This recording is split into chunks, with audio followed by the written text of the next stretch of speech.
adu tawbadagi aigi samse adukki matik damage oiraga yamna dry oiraga maring mahau thoktaba yamna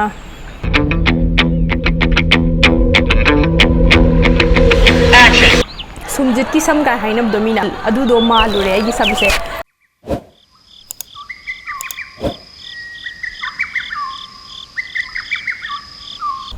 hello ngasigi video asidi samsu aduga aikogi hakchang ataisu maru oi haibadu khanghanjaningi haukiba mamangi tha aina season abada yamna nungai jakiba pot hair care da humkhak aduga body care da humkhak khangacharaga haijage ahanba asidi shampoo dagi haujarage sigi shampoo asi herbal essence ki with camellia oil haiba shampoo duni mongonda rose hips vitamin E aduga hohoba yawi aduga camellia hot oil asi dry yamna kangba samgi damakta di phai hai tare rose hips se yamna multi purpose oiba haidi mongonda kana ba vitamin sam yawe aduduga aikhogi samda scalp ta haidi aikhogi kok manung seida maring hau thokhan ba aduga aikhogi samgi makhongda mapangan kangkhathan ba hai tare adu ohele vitamin E sina sam ken ba phahan ba aduga samgi makhongda phahan ba aduduga aikhogi samda arang ba hai tare langhan ba magi shininess to pi aduga hohoba sina mangonda vitamin sam yawe vitamin C vitamin B vitamin E da aigi samse hantak aina perm tawruba haidi permanent tawruba khoihanba adu tawbadagi aigi samse adukki matik damage oiraga yamna dry oiraga maring mahau thoktaba yamna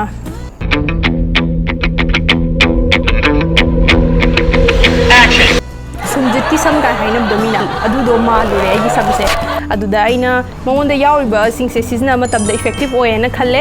ado sise kaigumba dry oiba natraga color tawba sam oiraga di sise try tawbiyo herbal essence ki argan oil of Morocco argan oil se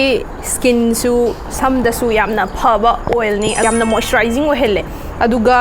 dandruff haibadi lupau laibada su phahalle aduga anamba aikhogi samda marek mahau yaugdraba adagidi samdo siba malaba sam hai tare sumjit ki sam malaba sam ga haina bado adugumba samgumba dadi yamna kane na khalle kaigino da aigi samje aduki matik damage oire but sigi product ni season abadagi improvement khara ure adu antioxidants samna yawe aduduga essential fatty acids yawe vitamin E yawe na aikhogi samda yamna marek mahau thokhanba aduga samgi mapangal kalhanba thamkhong da su mapangal kalhanba aduduga akogi samgi asangba si liveliness hai tare adu pi ba hai tare adugumba gi damakta di yamna kane aigi dry oiba sam aduduga yamna frizzy oiba krang lawba dagi maton pokhairakpa aduga marek mahau yarokta ba samda adugumba gi damakta di sigi shampoo ga conditioner ga season abada mateng khara pangbra haina khalle aina aduga si khatana tana ai hot oiling so adum tawe hapta amada hot oiling je ani rak tawe aduga hair mask so ai adum semaga tawjai aduna yari makai shampoo conditioner khatang da depend tawbiganu hair oiling so tawbiyo hot oiling tawbiyo specially aduna kaigumba hot oiling gi matang da khangning ba taraga di comments tawbiro ai hot oiling si isagi oil combination khara season araga ai tawjai mathang asidi Schwarzkopf ki serum hai tare hair repairing serum sigi serum se ai hantak khatang thengna jabane sigi brand si hair care gi damakta di adum popular oi ado ma se some shampoo to bolor kan da conditioner to bolor some je kang matung da ma je spray to bone ai happy spray to chage some se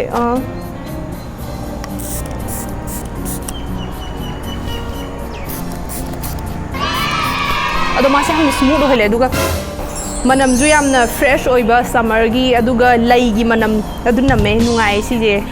keratin yawe aduga cyclometricon yawe aduna product ham mathakta layer ma form toroga leitaba mathanda evaporate tawgiba hai tare mani noina chatkiba aduna aikoi gi samda chanap chanap lawbuda adu phawhande aduduga samje amna smooth ohele sije taiba matamda ado yai makai ain haizening badi yam coloring tawba aduduga yam toina haidi straightening tawba curling tawba something je khoina protect tawba darkar lei afaba shampoo season biu conditioner season biu aduduga hair repairing serum gumba season biu kaino da styling tawba matamda aikogi samgi haidi covering leiba magi cover tawriba protective layers je damage tawe aduna aikogi samda yamna soglakani simaning sing biu body care da ahan bada in hygienic basi body scrub sigi si paradise extra virgin coconut oil body scrub hai tare no petrochemicals no parabens aduna extra virgin coconut oil yawanina mase akoina skin da taiba matamda haidi moisturizing oil aduga ani subada no petrochemicals haibase akoina petrochemicals haise chemicals makhala mane petroleum dagi sungba adu yaude haibane aduga mathangda no paraben si akoina chemicals makhala mane mase akoina anamba skin care body care products da cosmetic products da siznaba maze preservative oina haidi monda yauriba anamba na products singje biodegradable products yawanina monda fungus ka khalaktanaba adagidi atopa mahik matai haitare adugumba si form toktanaba paraben je hapani ado paraben si aikoina taiba matamda skin da yam manung hutna manung da change aduna manung da absorb tawba matam skin da cancer formation tawpa kholakpagi chance lei haibagi damakta anamba na products singje paraben free oina bagi damakta company kharna try tawmani aduga si se ai anamba na once or twice a week this season ai kaigino da aikoigi skin da exfoliate tawba na in haijabado adumaina aikoigi body atopa parts sing da jo aikoina exfoliate tawba se darkar lei mathang asidi aigi product si mayam sing dagi khwai dagi favorite oiba product hai tare sigi product asi aina accidentally thengnabani poche leige na thijaba kanda soidena magi packaging da ubadagi yam appealing oibadagi aina leijagibani sise sigi se shower gel ni love beauty and planet haiba sigi packaging je yamna minimal oina phajai na khalle magi maning da yenguba kanda maning da hairamba mayam si ubada ai se haidi yamna unique oiba product ne khallaga leijagibani aina leijara flavor asi coconut water and mimosa flower aroma haibani sigi shower gel si kai hidamakta yamna special oino haiba kan ma se cruelty free oil vegan silicone free sulfate free paraben free dye free aduga most importantly 100% recycled bottles dagi sabani magi manam si yamna fresh oiba aduga coconut ki yamna light oiba smell ama yawe aduga mimosa haiba lei sigi manam su yawe aduga haidi yamna summer gi namakta di yam perfect oina khalle sigi flavor si kaigino da di summer da di yamna strong oiba manam si season abada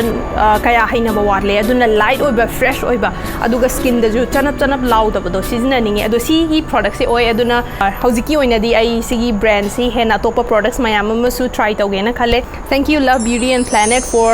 coming up with this product last product asidi yamna maru oiba product ni aina matam pumbada skin care gi video semjabada natraga haijaba matamda last step ta sizinabaduni atai kemta nate sunscreen Nivea gi extra white repair and protect sizimdi ai tayra ucharage yamna light oil aduga skin da taiba matamda irai laina spray tawebam sigi sunscreen se aikoina matam pumada sunscreen je mai da khata taiba natana body da su aikoigi expose tawba part su taibiu aduna sigi sunscreen je SPF 50 PA+++ yaubani na both UVA aduga UVB rays tagi protect away aduna aikoigi skin da nuksa mangal na sunburn tawhanbadagi ngakthokpa katana tana atopa skin problems lakpa skin cancer dumba lakpadagi su prevent away aduna sigi sunscreen se seasonaba yam nungai yamna light oil skin da chanap lawbadu phawhande aduga irai line na taigra matungda absorb tawe sigumba video si kaigumba yengbada nungai biragadi comments tawbiro handaki thada su aina seasona jaba anoba products ai haijarake makhal anoba try tawraga khanghanjarake kai products nungai haibana chingba thank you so much for watching bye bye Hi.